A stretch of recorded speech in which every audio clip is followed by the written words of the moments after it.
Hello ನಮಸ್ತೆ, welcome back to another mini blog. ಇವತ್ morning ನಮ್ಮ ಮನಿ ಹಿಂದಿರೋ ತೋಟದಾಗ ನಾಯಿ ಕುನಿಗಳು ಒದರಾತಿದ್ವು. ಸೊ ಏನಂತೇಳಿ ನೋಡಕ್ ಹೊರಟೆ. ಇಲ್ಲಿ ನಮ್ ಹುಲಿ ಹುಡುಗಿ ಜೊತೆ ಮಾತಾಡ್ಕೊಂಡ್ ಕುಂತಿದ್ದ. I love you.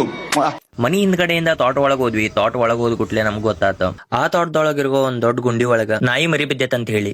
ಬಟ್ ಆಮೇಲೆ ಕರೆಕ್ಟ್ ಆಗಿ ನೋಡ್ದಾಗ ನಮ್ಗ್ ಗೊತ್ತಾತ ಒಂದಲ್ಲ 3 ನಾಯಿ ಮರಿ ಬಿದ್ದಾವ ಅಂತ ಹೇಳಿ. ಅದಲ್ದೆ ಅದರ ಮಳಿ ನೀರ್ ಕೂಡ ತುಂಬ್ಕೊಳತಿತ್ತು. ಸೊ ಅವನ್ನ ರೆಸ್ಕ್ಯೂ ಮಾಡಕ್ ಅಂತ ಹೇಳಿ ಈ ಕೋಲ್ ತಗೊಳತಿದ್ವಿ. ಬಟ್ ಇದು ಯೂಸ್ ಆಗ್ಲಿಲ್ಲ. ಸೊ ನೆಕ್ಸ್ಟ್ ಪ್ಲಾನ್ ಈ ಪೈಪಿಗೆ ಹಗ್ಗ ಕಟ್ಟಿ ಜಕ್ಕೋಬೇಕನ್ನೋದು. ಆಫ್ಟರ್ ಮೆನಿ ಟ್ರೈಸ್ ನಾವು ನಮ್ ಪ್ಲಾನ್ ದಾಗ ಸಕ್ಸಸ್ ಆಗಿದ್ವಿ. ಅಷ್ಟೊತ್ತಿಗೆ ಖುಷಿಯಿಂದ ಅವ್ರ ತಾಯಿನೂ ಬಂತ್. ಬಟ್ ಅದ ನಮ್ಮ ಮೇಲೇನೋ ಒದರಾತ್. ನನ್ನ ಗಂಡನ್ ಕರ್ಕೊಂಡ್ ಬರ್ತಂತ ಭಾವ್ರಿ.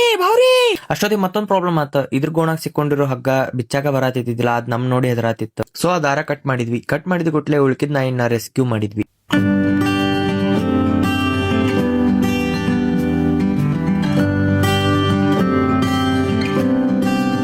ಸೊ ಇಲ್ಲಿ ಫುಲ್ ಇಮೋಷನಲ್ ಮೂಮೆಂಟ್. ತಾಯಿ ಮಕ್ಕಳು ಒಂದಾದು. ನಾ ಅಲ್ಲಿಂದ ಹ್ಯಾಪಿಲಿ ಮನಿಗೆ ಹೊರಟೆ. ಆಫ್ಟರ್ ಸಮ್ ಟೈಮ್ ಆ ನಾಯಿ ಮರಿಗಳೆಲ್ಲ ನಮ್ಮ ಮನಿ ಕಡೆ ಬಂದಿದ್ದು. ಬಹಳ ಖುಷಿ ಅನ್ನಿಸ್ತು. ಅವಲ್ಲೇ ಸ್ವಲ್ಪ ತನ ಆಟ ಆಡಿ ತಮ್ಮ ತಾಯಿ ಜೊತೆ ಹೊರಟು. So this is how my day wonderfully ended. I hope you enjoy lot. So ಸಿಗೋಣ ಮುಂದಿನ ನೋಡಿದ್ರೆ ತಪ್ಪ ಬಾಯ್. Love you.